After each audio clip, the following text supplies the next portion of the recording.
जिंदाबाद जिंदाबाद, नीतीश कुमार जिंदाबाद जिंदाबाद जिंदाबाद। मंत्री श्री श्रवण कुमार ने जामापुर में डॉक्टर अंबेडकर के मूर्ति का किया अनावरण। जीरादेवी प्रखंड क्षेत्र के जामापुर सामुदायिक भवन के प्रांगण में सोमवार को बिहार सरकार के ग्रामीण विकास मंत्री श्री श्रवण कुमार ने देश रत्न डॉक्टर भीमराव अंबेडकर की मूर्ति का फीता काटकर अनावरण किया।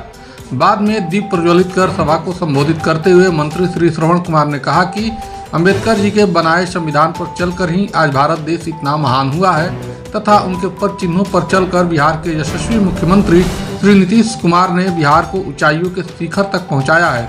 बाबा साहब दलित, शोषित, गरीब तथा पिछड़ों के उत्थान के लिए तथा समाज में सभी को बराबरी का भागीदारी प्रदान करने के लिए ही अपने जीवन को समर्पित कर दिया। उन्होंने बिहार सरकार के महत्वाकांक्षी योजनाओं का जिक्र करते हुए बताया कि यह सरकार शिक्षा, स्वास्थ्य, गरीबी उन्मूलन, सड़क, बिजली, पानी आदि के लिए महत्वपूर्ण कार्य किए हैं, जिसका अनुसरण देश के कई राज्य कर रहे हैं। नीतीश सरकार ने बिहार में पोशाक और साइकिल योजना लाकर लड़कियों में शिक्षा का अलख जगाया तथा 7 निश्चय योजना ने पूरे बिहार का मॉडल ही बदल दिया। वहीं सामाजिक स्तर पर भी सभी को समान अधिकार दिलाने के लिए प्रशासन स्तर को चुस्त और दुरुस्त कराया गया, जिसके परिणाम स्वरूप जंगल राज को समाप्त कर सुशासन कायम किया गया। वहीं जीरादेवी जीविका और सफाई कर्मियों ने अपने मांग पत्र मंत्री जी को दिए। अंत में मंत्री श्रवण कुमार ने आयोजक जामापुर मुखिया प्रतिनिधि सह सांसद प्रतिनिधि राजेश सिंह का धन्यवाद देते हुए बताया कि इनके द्वारा यह किया गया कार्य प्रशंसा के योग्य है।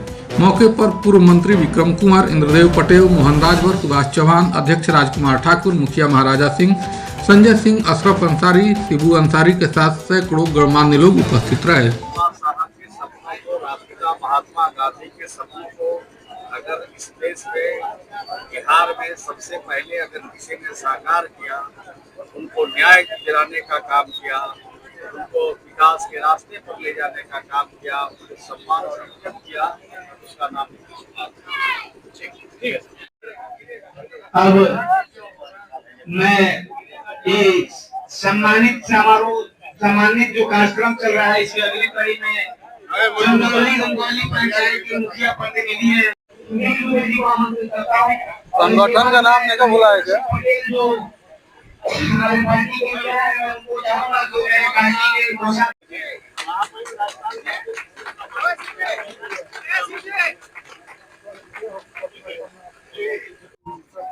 मरवा के प्रमुख वीरेंद्र भाई जगन्नाथ ठाकुर जी, भाई राजकुमार ठाकुर जी,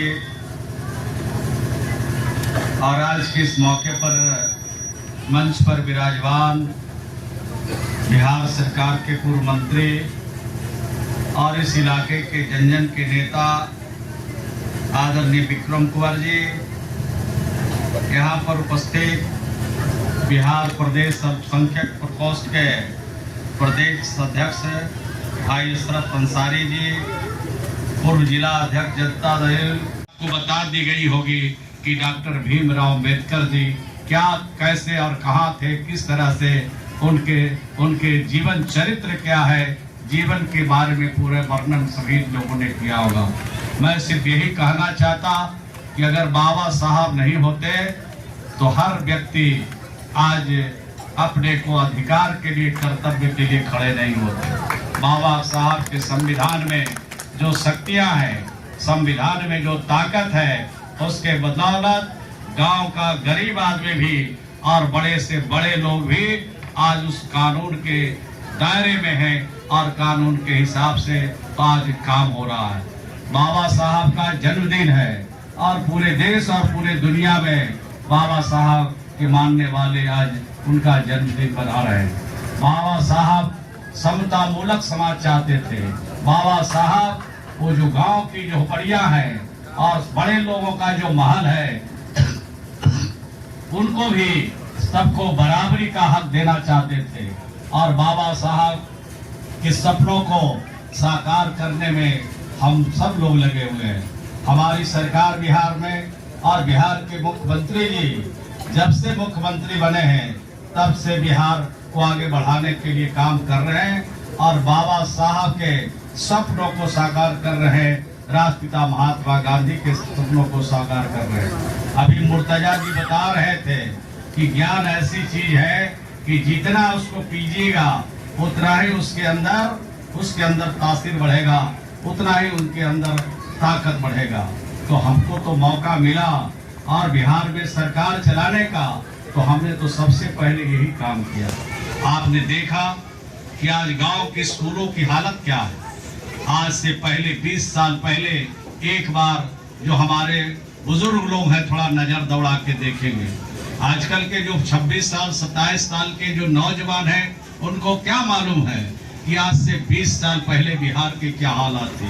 बिहार की हालात ये थी कि अगर किसी गांव में आप चले जाइए और गांव से बाहर अगर गिरा पड़ा कोई घर दिख रहा है तो लोग समझते थे स्कूल होगा, नहीं तो अस्पताल होगा।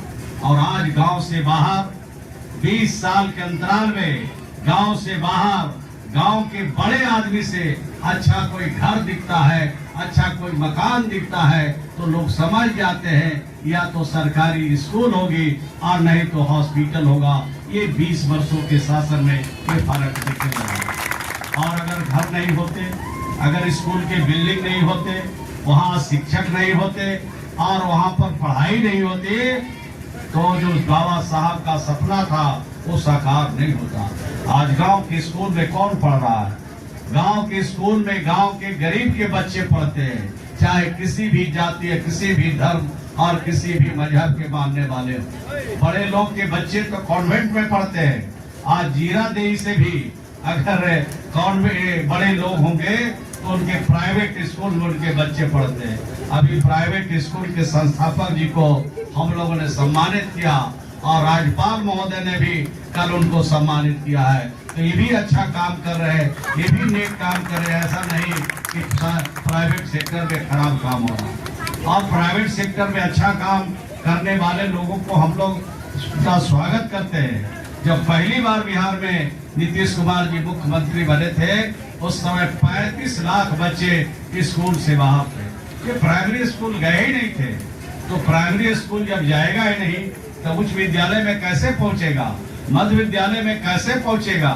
यानी ज्ञान के क्षेत्र में जो अभाव था वो 35 लाख बच्चे बिहार के स्कूलों से बाहर थे। उनको धीरे धीरे करके स्कूलों में हम लोगों ने पहुंचाया। उसमें प्राइवेट सेक्टर में भी जो शिक्षा के क्षेत्र में काम कर रहे थे उनका भी योगदान था। 15,000 हम लोगों ने प्राइमरी विद्यालय बिहार भर में खोला।